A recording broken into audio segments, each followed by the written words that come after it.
We all had a good day, and we are ready to get insights on our last session for this month, for the HR month. This is our 5th session this month, and we'll be talking about career transition with our able coach, a HR strategist and specialist who is ready to take us on board, to take us through this session. So Coach Mathangani, you are most welcome. The floor is yours. Thank you, Jairus Wellenberg, well known as JCVs. Welcome, everybody. My name is Mathangani Muya. I am a HR specialist, a career coach, and also a success mindset coach. I help SMEs and corporates make the best out of people through HR. I also help individuals achieve their career success. Today, we're going to have a discussion on career transition, CV, and we have covered a bit of CV and some interviewing skills, and just steps to get yourself noticed by employers. Welcome, and you can type in there, say where you are joining us from, and anything else you'd like to say about yourself.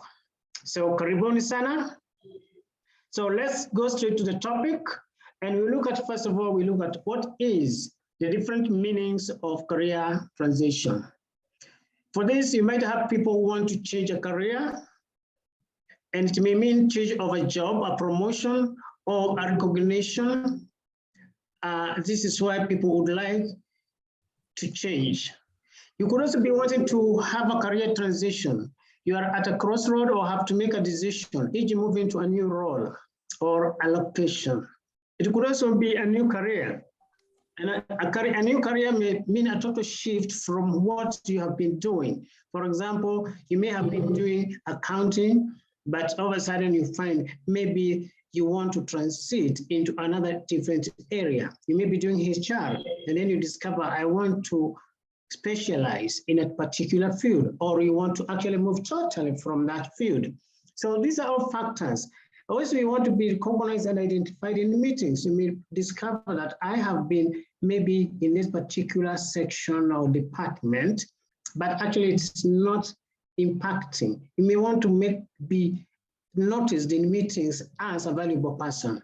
There is also another area you can look at. There are people who want new things, or if you're stuck and bored in a certain role. And for that, you may want to change that line. Most people feel stuck. Maybe you'll be doing the same thing over and over and over, but you don't feel satisfied. You are also not maybe satisfied with your job. You don't derive satisfaction from it. You do not connect with it. And therefore, it becomes a little bit boring for yourself.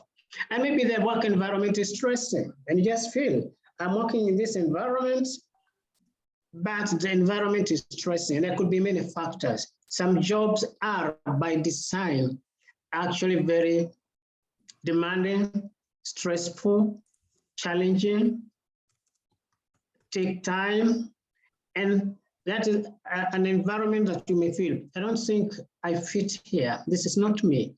Maybe you've been put where you have to deal with people and you discover, I am not really a front office person or want to be solving people's problems. So these are different meanings. But in reality, the other thing I'd like just to mention is that change of career and career transition could also be caused by changes in the work processes. And therefore, you need to change how you are doing things and move to a new thing. It could be also a total shift. You want to get out of that. Maybe you have been into teaching and you feel now this is teaching is not me. I want to get elsewhere. So career transition has got those. Then there are other career transition narrations or meanings where actually you are living where you are for various reasons, and now you have to actually to make new moves to a new employer, a new environment, a new change, a new location.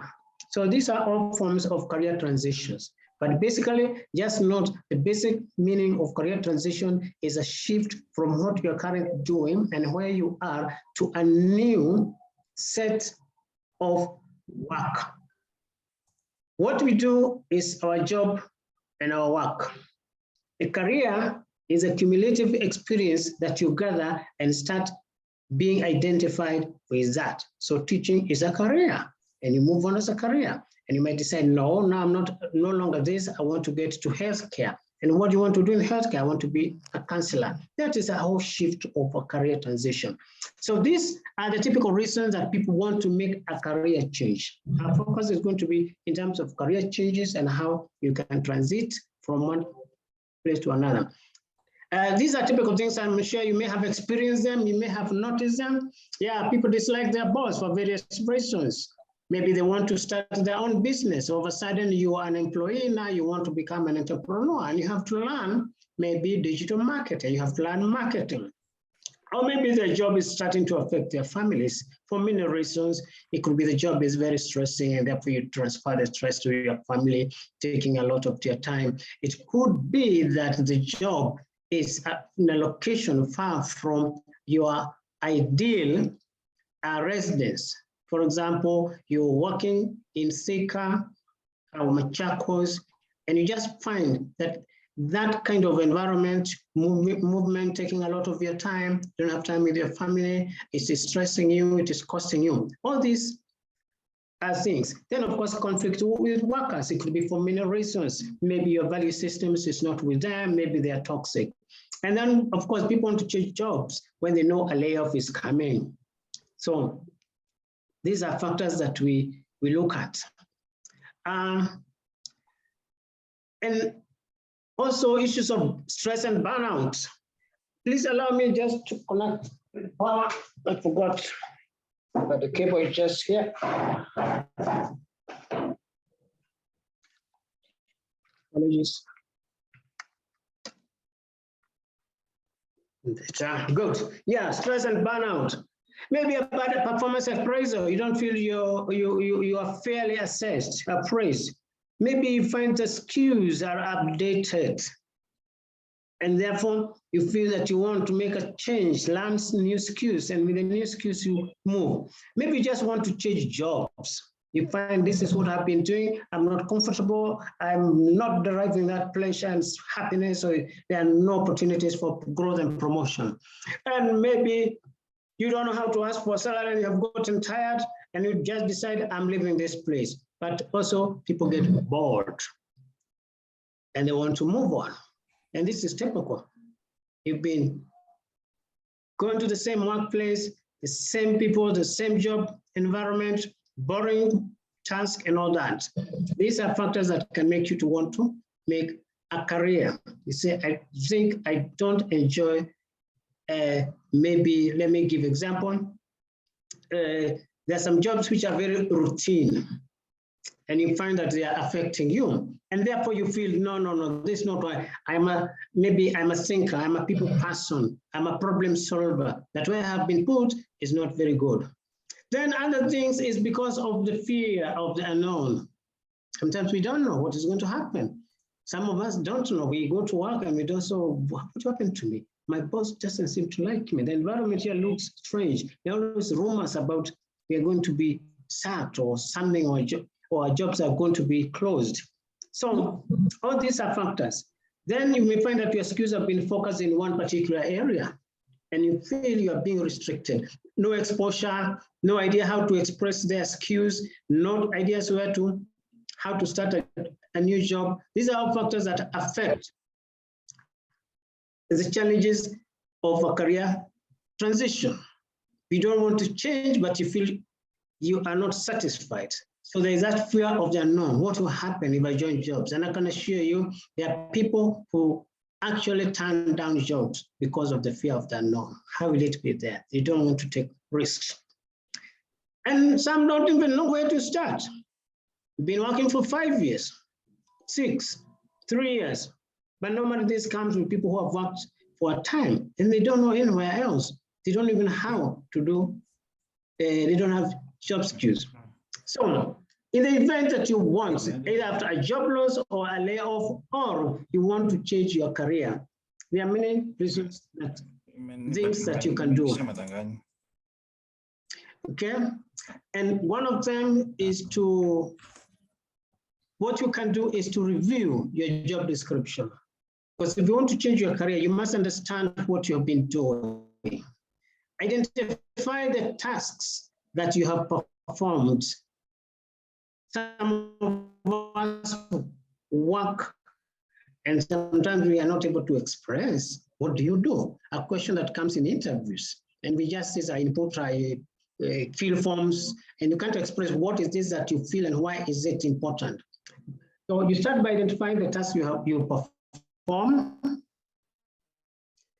Then you start off by identifying the skills listed in your JD, which you have. If you don't have, maybe you can just try to list again those tasks, and that becomes like part of your JD. You just put them down in your own way.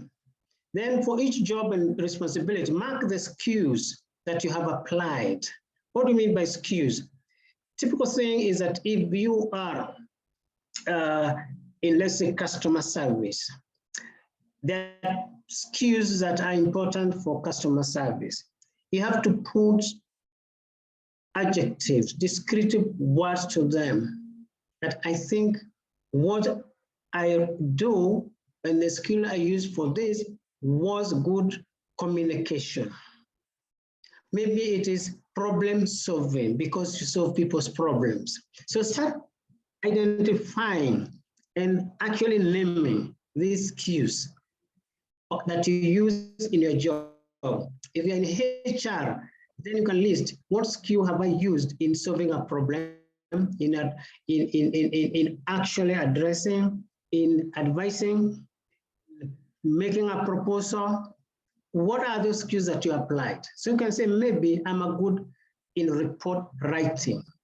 Report writing comes with the ability to communicate ideas. So you can list that I write either compelling proposals that are easily sellable and I'm able to convince my colleagues, my boss. Then you can check the job purpose. Most of us keep that. Whatever you do, what is the job purpose? If you can't put it in a few sentences, you can go back to your job description or whatever is the title of your job. Go out there in the web. They will describe what is the job, the role of the job of a HR. Then you find these things there. Then try to put them into context. Then paraphrase and describe yourself using the job purpose. What do we mean by this? If you are an accountant, what is the job purpose of an accountant? We know they say, oh, you know, we prepare books, we prepare reports, we do this. But when you are asked as an accountant, describe yourself, what is the job purpose?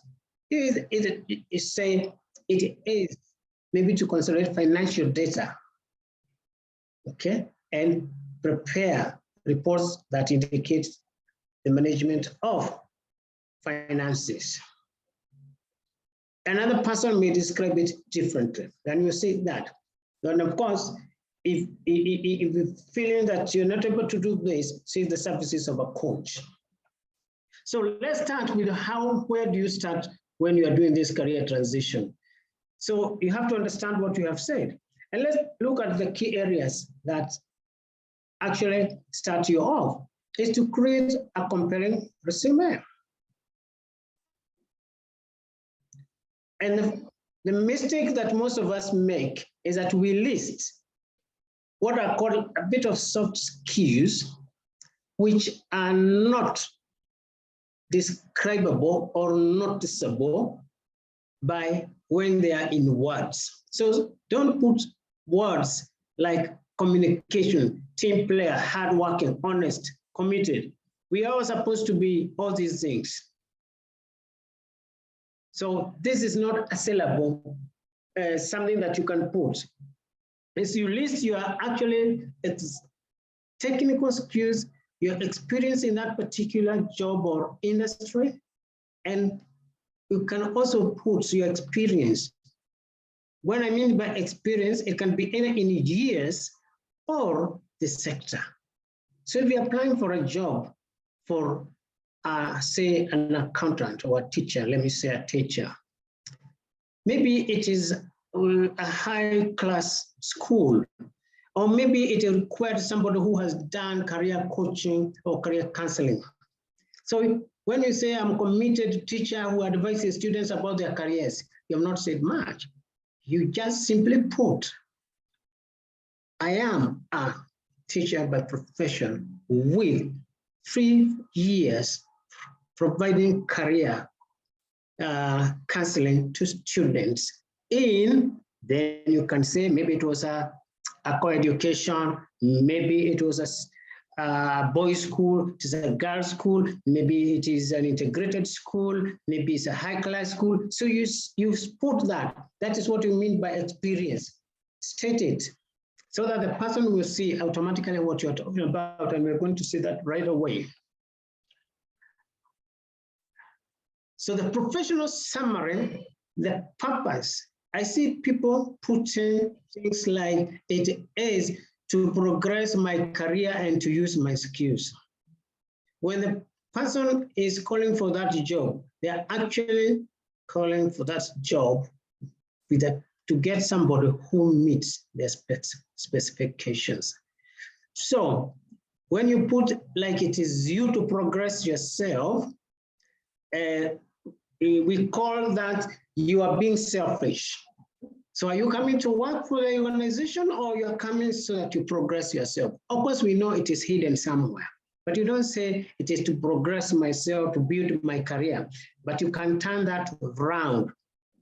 Don't put it is to use my skills. Yeah, they know you're supposed to be using your skills, okay? So, and that's what people also put people. So put your knowledge, your skills, and your experience. If job is relevant and very specific to sector, make sure you put. If you don't have it, don't put, okay? So you see what is important for you. I'll give you an example. For example, this is an accountant. And an accountant, maybe you say, I'm a CPA Kenya with strong financial reporting and planning experience in large, in medium-sized companies within the medical technology and healthcare industries, because maybe he's applying for a job in that sector. May say possesses strong working knowledge of Microsoft Excel, SAP, Oracle, whatever applications, software that is used in accounting. Another might just say about certified procurement professional with hands-on experience in planning procurement of capital equipment in large and medium-sized companies within the road and rail infrastructure, because you are applying for a project or engineering project manager job in a company that is in consultancy in the infrastructure sector. So what this builds is the person is seeing, I said I wanted a procurement professional with experience. We are a company which is involved in capital equipment purchase, road construction, or building hospitals, or whatever. The first one said this because maybe this is where the medical technology, maybe the company did that. Maybe it's a company that is selling these things. Maybe it's a company that is specializing. Maybe it's a hospital. So make sure it reflects. So we have seen here, they have a CPK. What is their strong points? Financial reporting. Where? In large or in medium-sized, whichever. Where? Experience gained in medical technology and healthcare. So it is flowing with that ad. This is what we call package the CV towards what the ad is talking about. Then you have to match your what you are putting in your professional profile or your CV, ask yourself, do I have the qualification experience for the job? This we call, start looking at the advert. For example, we say if you're an accountant, a job requires experience in tax laws and management, it may not work if actually you don't state that. Somebody else will state it. Maybe you don't have the experience. But if it matches or close to requirement, your chances become higher. But when you apply for jobs that you hardly meet the minimum requirements, where we find people saying they are frustrated. So the key word here is start examining the job, see what they're asking, see what you meet within that, and try to actually almost mirror it. But most of us may be applying for many jobs and we don't meet. If they say they want 5 years experience and you only have one, there will be somebody with 5 and upwards, 6, 5, 4, 3. By the time they come to see the one with 2 years, you're gone. And so you keep on saying, I don't meet. And I know there is an issue about people asking for experience. It is something that we just have to live with for the time being, but there are always jobs for beginners.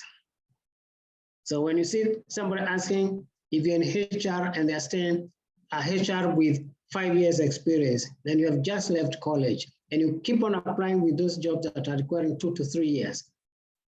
You even find people with 10 years who have applied, but they will say, no, we just want somebody between these years. So what we say is this: if you meet at least 70% of some of the requirements, apply for that job. If you are below 50%, and you just have to be honest, it is said this, do I have it? It is said this one. Now in accounting, for example, tax law is taught. So you may not have the experience, but you have to put it in your CV with a good knowledge of tax laws in Kenya, or how to manage taxes in whatever job you apply. Wherever you are is what you know. So we say in the service industry, in manufacturing, whatever area you are. So you sell yourself. Just say, I have got good knowledge of tax laws and tax management. That is it. They will ask you questions later, and then you have started, okay? Then experience. Look and highlight the keywords. When you are doing that, they will always have words which are there. For example, in accounting, there was talk of financial forecasting, budgeting, reporting, implementation, analyze. You only find implementation of budget or financial procedures. So when you look at those keywords, when you are preparing your CV, make sure you're capturing as much as possible that mirrors that job which you yourself feel you can manage. So if actually the words forecasting talks about, say, annual capital expenditure or staff numbers or new business or revenue, that's what you're going to put. Hands-on experience in forecasting capital expenditure in whatever it is you're in. If you're in HR, if you are in a recruitment firm, if you are in a place where new business is being developed, yeah, say, this is I'm a business analyst with my financial, with my accounting, with my HR analytics, with my data statistics, which maybe you did only in college. You put such word. So incorporate those words and phrases that actually will help you formulate powerful words for your CV. Now, most of the time we also use what we call standard CVs. And let me tell you, recruiters these days can see what we call off the meal CV. Because there are many. You want a HR, you want a legal, you want. So they can see this has just been made. But please, anytime you yourself are applying for a job, make sure you're speaking the employer's language. What does that mean? When you speak what the employer language as per their job advert, they will tend to understand that and they can relate with you. Rather than they said, we are a medium-sized company dealing with ABCD. Now, if you say, I have worked with one of the leading companies in Kenya, yeah, of course, you may have worked there. You may put them because we may put them off. So just state, I have worked in whatever job it is, those sentences we said. That minimizes the chances of your CV being put down to the dustbin. Because, oh, this one, okay, Safaricom, wachana na huyu, large multinational, whatever. Yeah, so you look and try to put into context. So don't, again, give yourself out, because that's what sometimes we do. We think, I'm applying for a small firm, then we want to emphasize the big job we had. No, humble yourself. There's a very conversant, even with international protocols, cross-border, whatever. They ask you, so what did you do? You come. So what you mean is actually like repeating some of the words, paraphrasing them. For example, when you say prepare financial statement, a key phrase in a lot of job descriptions, expand it now and say prepare financial statement on a monthly, quarterly, and yearly basis to be submitted where. Now you have to say what. So qualify that. But this is how you can expand, because you have small phrases. The other thing is about achievements. Most of us don't put achievements in our CVs.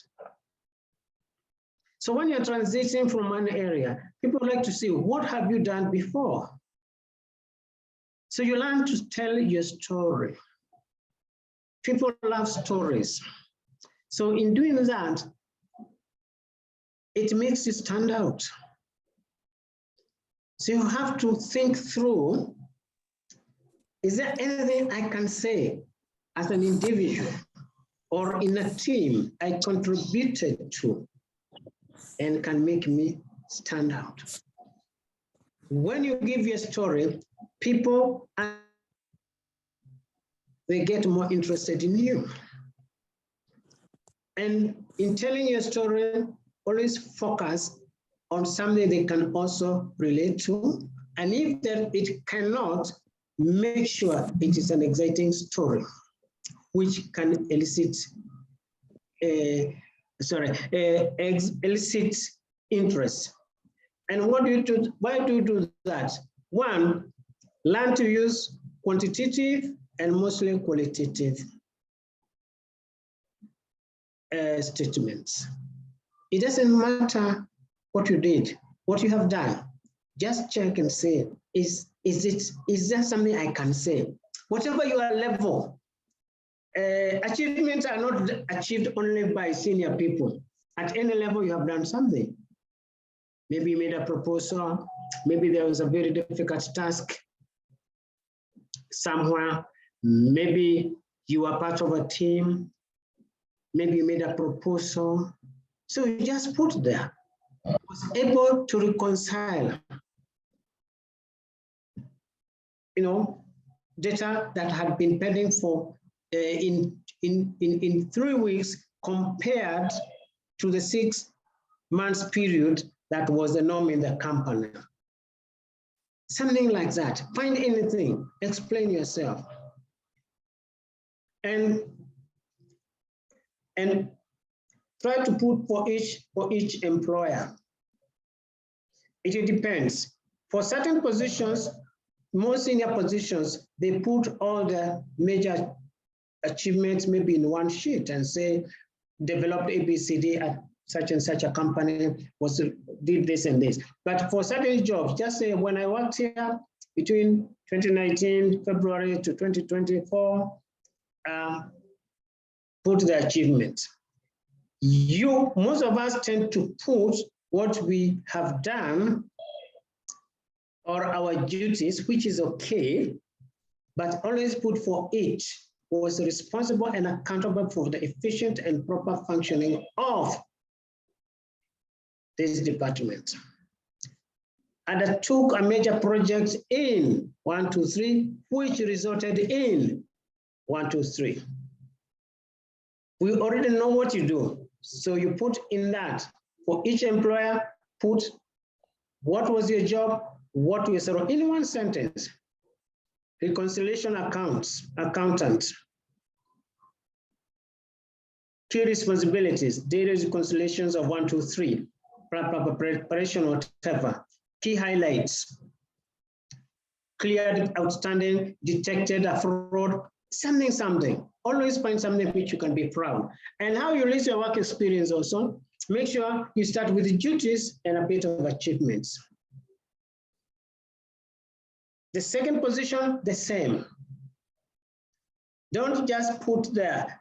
I find a lot of people, anybody who reviews CVs will tell you this. We look and we are saying input, writes down LPOs, okay, orders for goods. There's more to that so-called ordering for goods, right? Exactly, is maybe develops TORs or specifications for products, maybe evaluates that they meet the standards that were set or the TORs. Don't just say input. Inputting data into the computer. What have you said? What data? Why are you doing it? Look for the words. Kitu kudanganya ati unakunywa chai asubuhi. Mute that, gentlemen.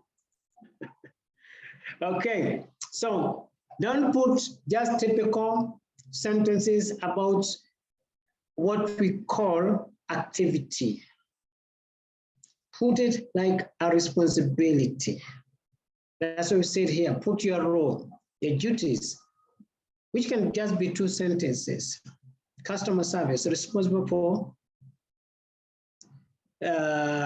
client relationship in Department Y or something like that. What do you do? Support customers in identifying the needs, their products. I support them, follow up. I support them by solving their problems. What have I achieved? Solved a major customer. Now you can describe there something like, for example, let's go to customer service.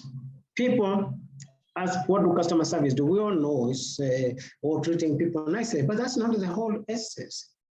Is that I developed a client response system that ensured every customer complaint or request or inquiry is responded to within 1 hour, resulting in improved customer intake or reduced customer complaints.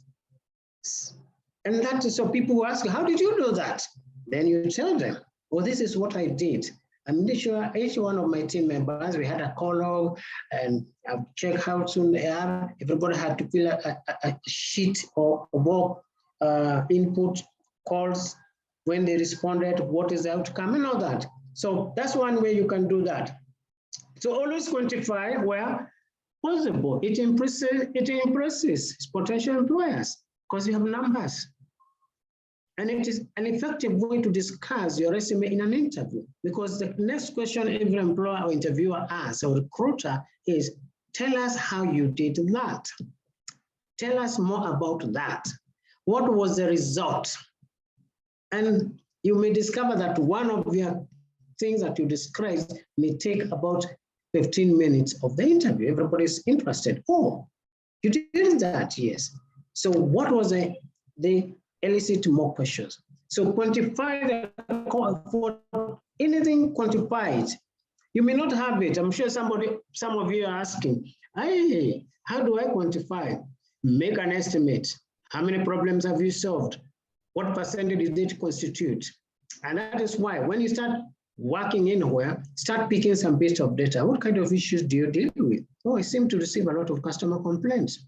There are people always coming here complaining about a delay in this, about the quality of this product, about a delivery that came not within the time, about a promise that was made to be dealt with, about a problem, all these things that we deal with. We complain about Kenya Power and Nairobi Water.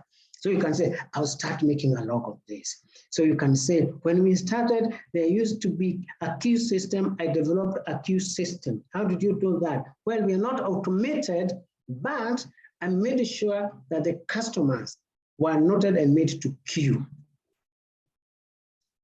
And say, oh, how, so what happened? Then you describe, you are more efficient. People used to sit at random, they would complain, we had no way of knowing who came early and all that. So I brought in a small, there's something they call the customer tag that allows you, even if wherever you work, it's not automated, you just go with those small slips and say you're number 10, period. And somebody say, wow, that worked, yes. And then say, we are working towards automating it now, okay? So use money, values, percentages, units of measure like days or months or hours, okay? Example, develop a financial model via Excel to significantly reduce the month-end accounts reconciliation process from 2 days to 1 day. Yeah, you're working for an SME, they don't have an accounting software, and you say, this is what I did. And this it improved. So make sure you quantify, make sure your CV is short and clear. Don't give a lot of stories in your CV. Some of us write sentences and sentences. This may hinder. Don't use fancy fonts and colors. We find people putting reds, green, yellow. It looks nice on the laptop, but when the recruiter is looking at it, sometimes can be a distraction. Of course, there are softwares that have come that today put infographics and they're able to do a few things. They look a bit neater. But if you're typing, please look for fonts that are there. Calibri, Mariandra will be a good one. Don't use, what is that one? New Times, sometimes it's not so bad, but there's another one, New Times Roman, and then Sans Comic. Don't use Sans Comic. There's some which are not friendly, okay? Use short sentences. Use bullets in describing, it helps so that you reduce size.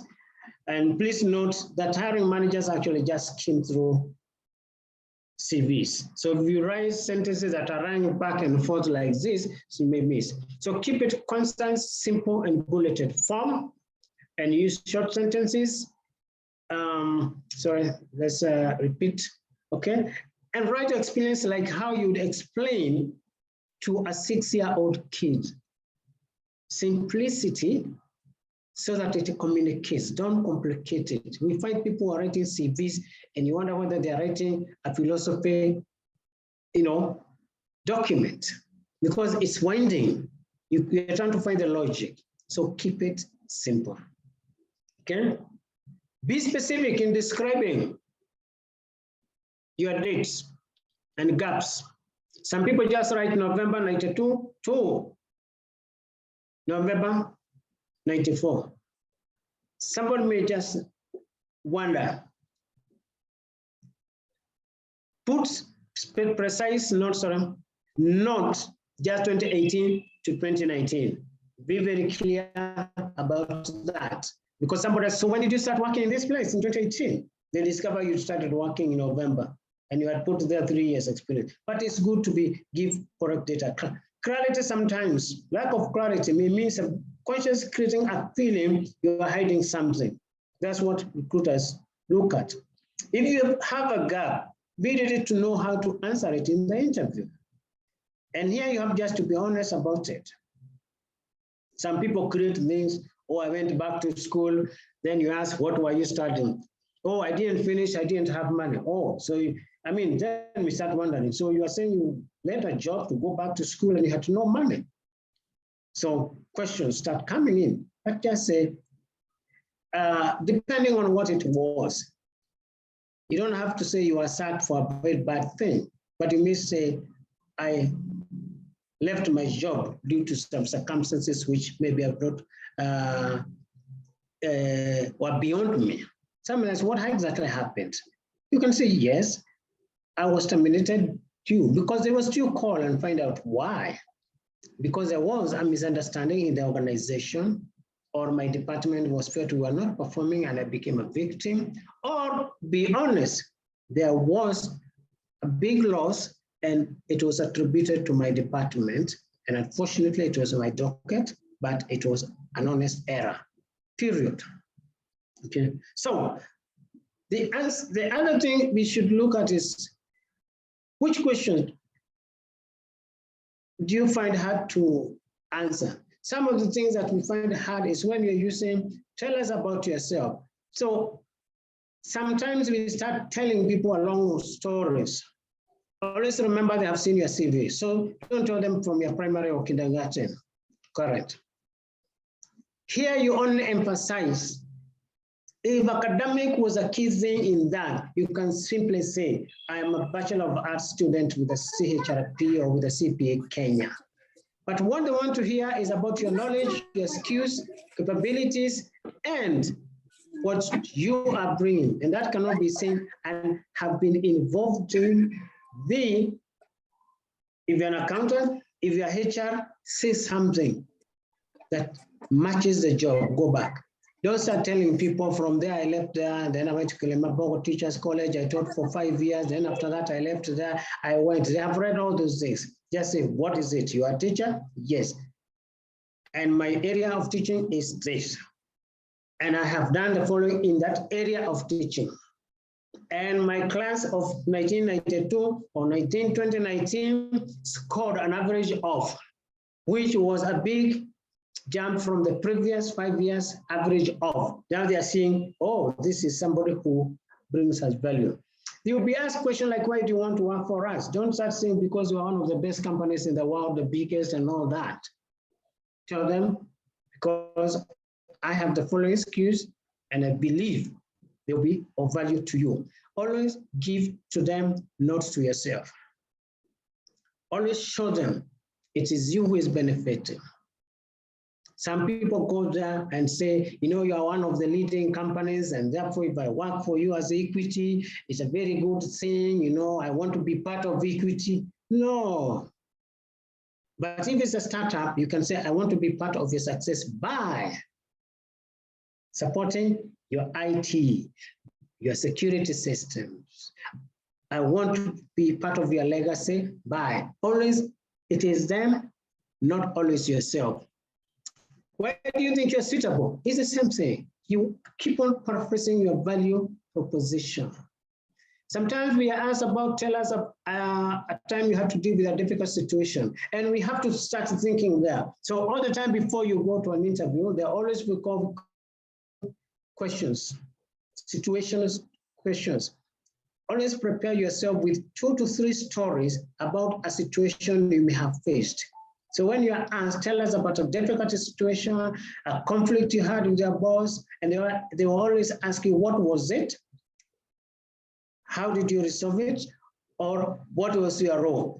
The difficult situation could be even you always pick one that is work related, that is positive. I had a project, there were 5 of us, and one time only 2 people turned up. My 3 other colleagues didn't turn up, and we had to make a decision. What I did is, so you tell your story. Describe how you handle a disciplinary process. This is again, if you are going for a supervisory position. What is your career ambition? Yeah, this, when you ask such questions, again, always be prepared. Have something to say about it. Of course, when you say a career ambition, what you should be emphasizing is how you want to become one of the best competent, skilled person in that area. I would like, my vision is to be to contribute to the space of human resources in Kenya through implementation of good performance systems, addressing people issues.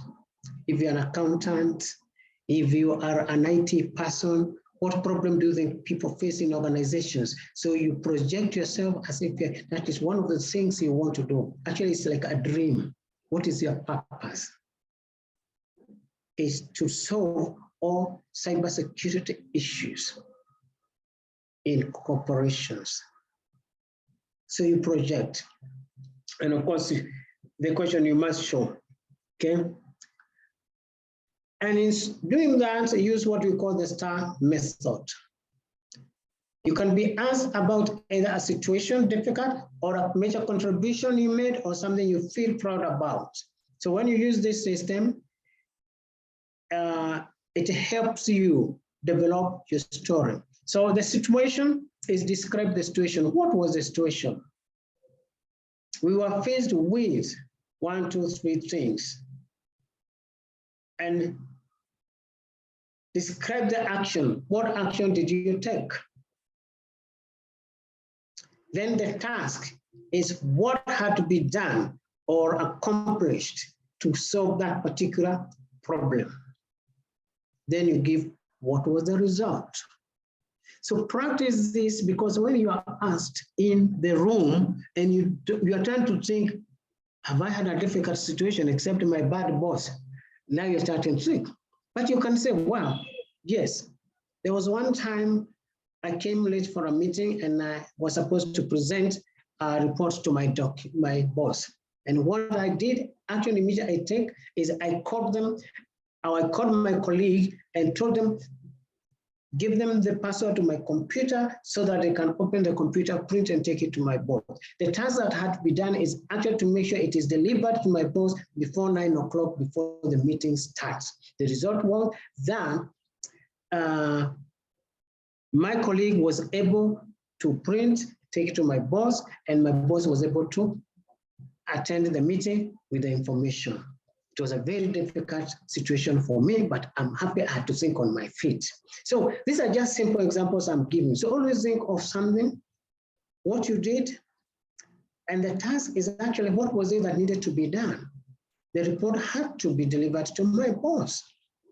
Okay, the result was my boss got the result. So this a simple question when you are asked, tell us about a situation, tell us an achievement, tell us something you are proud about. And it always comes in, tell us about a difficult situation. So if it's a difficult situation, you look for those examples. When you're preparing for the interview, and prepared. We have the questions to be asked. We're going to get these questions from the job. So start at the JD. If it said must have knowledge of BCD, have done for you. Know the you. What do you know about? Tell us about your experience in 1, 2, 3, 1. Then you have to know, oh, they're asking about this, okay. About tax management. What will I say? I say, then you know,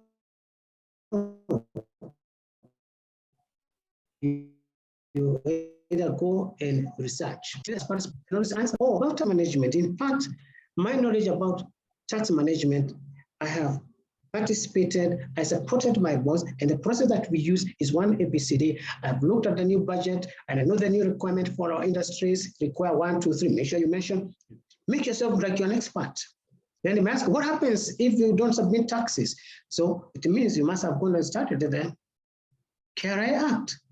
You must have said, what is involved in tax? Maybe call somebody and say, tell me about tax management in a company. And they will tell you this is how they are submitted. If you submit late, you pay this. And somebody might now ask you, what happens if you don't submit? Is there a way that you can, because if you're an accountant, you know how serious it is not to submit your taxes in time for a company. So the other things are simple. If So an interview, please dress modestly. Don't use very bright colors. Avoid heavy makeup. Wear minimal jewelry and all that. Just be typically well groomed. Resemble to the best of your abilities. Okay. Be confident when walking to that, because you'll be competing with other people. Many people will be there, and how you present yourself. They say the first impression lasts. So if an interviewer or recruiter gets a wrong impression of you, and it may have nothing to do with your competencies or skills, somehow, if they get what you can call a tie, somebody might just say, so and so, I don't know. I prefer the other candidate. Okay. Always be in time. Please don't start asking for directions on the day of the interview, and you're going for an interview at 10 o'clock and you have started off, and then you land in a wrong place, and that's why you're asking, where is this place? It doesn't all go well. Please arrive in time.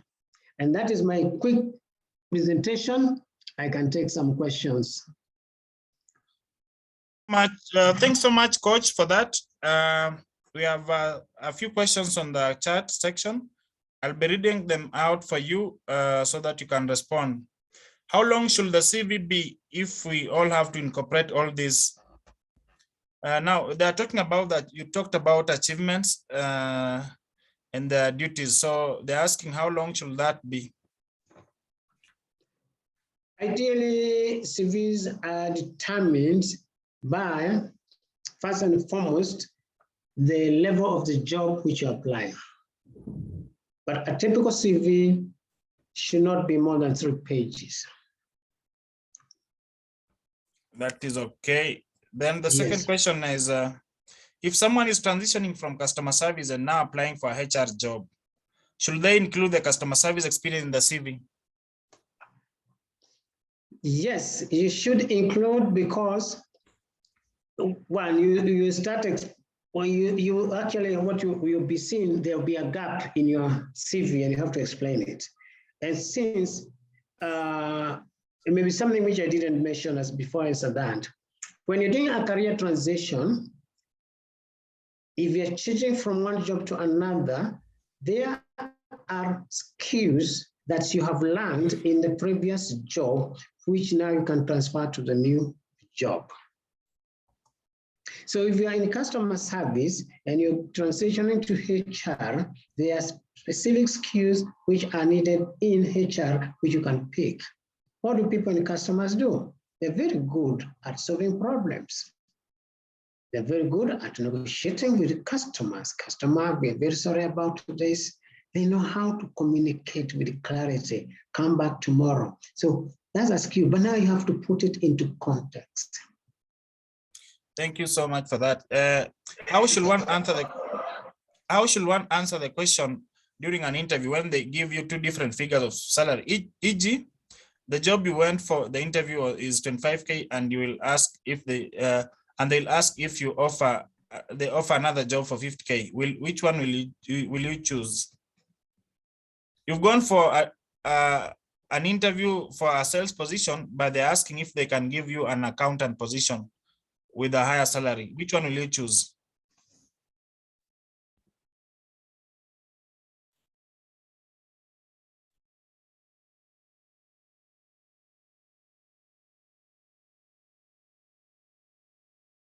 Hello, Coach.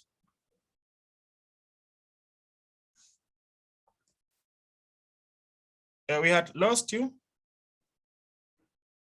Hello, Coach. Apologies. Yes, yeah. Back. I'm back. Sorry for that. There's this question that how will you answer a question where during an interview when they give you 2 different figures for the salary?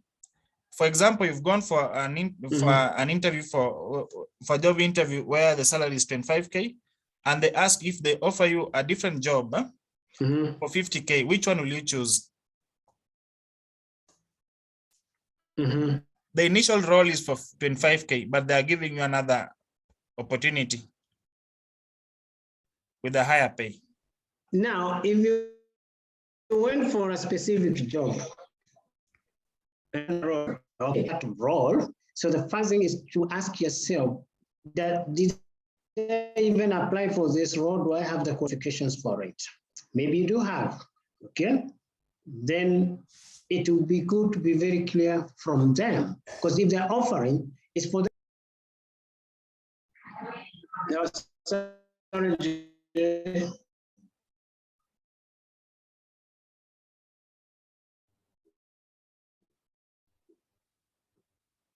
Jay, you're muted. Yeah, okay, you're back. Other fresh graduates. Something. My net misbehaved kidogo, so I think Yeah. as a fresh graduate, Back. what should one write in the professional summary?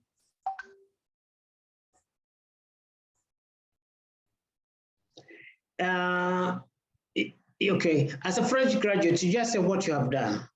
I'm ABCD graduate of ABCD from University of ABCD. What you can put there is maybe if you had gone for an internship, you can say with that exposure in whatever you are doing, okay? If you're in accounting, you can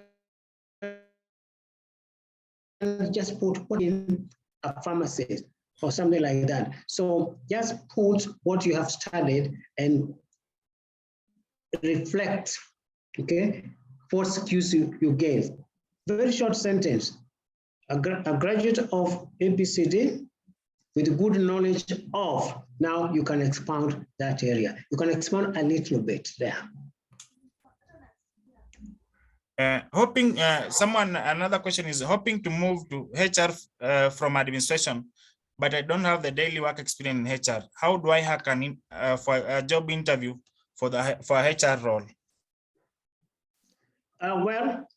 First thing is to, one mistake we make. If you are transitioning from one area to another, your CV should emphasize the skills that will be applicable. So instead of emphasizing so much from administrative, focus on other skills. So you might say, I was working in this department supporting, let me put a typical administrative job, okay, in the office, okay, in which I was involved in supporting people with their office needs, with their supplies, whatever it is, coordinating, use such now words. Don't put so much managing drivers. You just say managing a team of 7 in the transport department. While that will now elicit, so who are these people? They were drivers. Everybody will know drivers are a bit difficult in most places. And the next question is, I use my skills of persuasion, okay, planning, organizing to achieve my goals. So you put more of those, not day-to-day or preparing work tickets or sending people for fuel. No. You just say coordinating the efficient utilization of resources, coordinating the servicing of vehicles in a timely manner, supporting people in responding efficiently to ensure business is efficient or smooth operations. So don't put so much of the nitty-gritty, and that's what we make a mistake of. Or reporting to the board, recording in the book, and all that. No, it's a maintenance of accurate records of expenditure, submitting monthly, something like that. You've gone muted, Jay. Oh, yeah. Another question is, do I have to include referees in the CV? At certain levels, yes, it is good to include because again, it is expected. I know some people say, well, as employees, referees on request, some people might think you're hiding something. So what you do, just look for people whom you are in more friendly contact with, and you can put that. However, just make sure that anybody you put in your CV is somebody who can speak well of you. Don't put your immediate employer. They will contact them because they will say your last employer. So don't put somebody whom you had not seen for 5 years. That uncle of yours, that reverend you met about 5 years ago, he must have forgotten you. But if it's your day-to-day, I know that because that's what we see. Then you have some, when you call, you say, huyu ni nani? Nasema, Yeah, so always put somebody. So put referees, please. Your bad boss, don't put, okay? So choose somebody else in that organization. They will always ask, who are you asking for? And they will find out. Mercy has asked about, you've worked as an admin before, but currently you are a health and safety officer. Do you include this when applying for an admin job? Yes, always include whatever you have done and use whatever we have said before, you pick the best. But if some jobs, of course, you cannot summarize too much. And just say I was a health and safety officer and what you did, it adds value.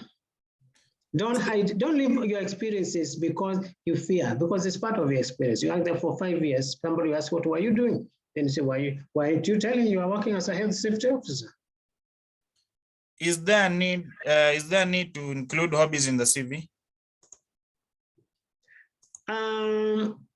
They used to be important a few years ago, but right now, unless they will add a lot of value, sometimes they are not necessary. But however, there are certain things that we do, you can add in your CV. For example, you're involved in certain activities. You might say involved in community work, okay, passionate about the environment, planting trees. But just make sure what you're saying is true, because somebody might ask you a question. Most of us say reading books, and then you ask, which book are you reading now? Then you start, okay? So just put something that is relevant. If you're in an organization, if you're in a community team, you can say hobbies, passionate about supporting the elderly people, member of XYZ community group. But here, kusema traveling, dancing, don't put. Someone has asked about how do you respond to a past degree? I don't understand that question. Kelvin, I think you can do another question. We'll go through it. Hello, professionals. Good presentation. There are NGOs jobs which requires experience in the same sector, but unfortunately, one finds himself with null experience in the NGOs. Which advice can you give on that for us who wish to work with NGOs? Okay, let me first of all debunk a few things. We all want to work with NGOs because we know they pay very well. But the world of NGO is also a very tricky place. So first and foremost is to know what is the area that you're looking for a job through. If you check all NGO jobs, most of the time they hardly take entry positions and some are temporary. So the first thing is to start from a point of knowing that which area am I going to get involved in? There is no magic wand to get into the NGO. It's look for the jobs, and most NGOs start from internships. So visit all the sites of NGOs. Even if you want to work with the UN has a portal, you can register, you can always be putting your CV there. So I'd say, don't start looking for, if you are another graduate, fresh graduate, don't apply for those jobs that request for a lot of experience. Go to their portal. They will always be saying interns wanted in this. And they will send you wherever you are, and that way you start getting experience. The problem with the NGOs is that they actually circulate amongst themselves. So start from lower there, even if it's volunteer jobs, and some they do ask for volunteers. They'll give you a stipend. Thank you. How do you respond to a question about career gap? Well, like I said, all the time, make sure that when you're explaining it, it is as honest, as frank, as far as possible. And don't give an excuse which, if you're asked a following question. So if you had a gap, you know why you had that gap. And you say, either you lost your job, either you are terminated for good or bad reasons, either a company closed or your job was declared redundant. So always give it as honestly as you can. Don't try to create stories like the first one I gave. If you said I left to go and study and you cannot explain, so where is the certificate? They might think. Okay, if you left your job because of family issues, just say, we had issues in the family and I had to go and look after family interests after we lost one to them. Make sure it is genuine because it happens. Okay, maybe you want to take care of a child. Maybe you were sacked by error. Just say it. We had a misunderstanding in the office and I had to leave. They may ask you exactly what happened. You may say, well, what happened is that there was a forgery, but since I was the one who prepared the document, then I said I was not very careful and therefore it passed. But it was not my fault. Just put something that does not make you the bad person. I hope that helps. Honesty is nothing bad with a career gap. Maybe I went to run the family business, it didn't work, and I thought, let me come back to employment. Then you ask, how will that affect you? I say, no, I've made up my mind, I want to get back. Tell us, the last question is, tell us about some of the questions that you can ask the interviewer. All right, okay, these are 3 questions because there are certain questions you can't ask. One, the easiest, if they have not said, is when is this job holder supposed to report? It will trigger a few days. Where we are looking for someone to report by 1st September, because in between they will say a few days, okay? If from what you looked at the job, if it looks a typical job or like a new job, you may ask, I know this job is doing ABCD and I know your company is doing this. What has necessitated this job? Maybe you may ask such a question. But if it's a manager's position, you don't ask what happened to the previous manager. Maybe they sacked him. They can't start telling you their secrets. So ask what you call innocent questions like when am I supposed to get the feedback on this? It is your right to ask. That may trigger a conversation. But don't ask about salaries. Don't ask about benefits. No, those are no go zones. That comes after negotiations. Thank you so much, Coach. I don't think we have other questions.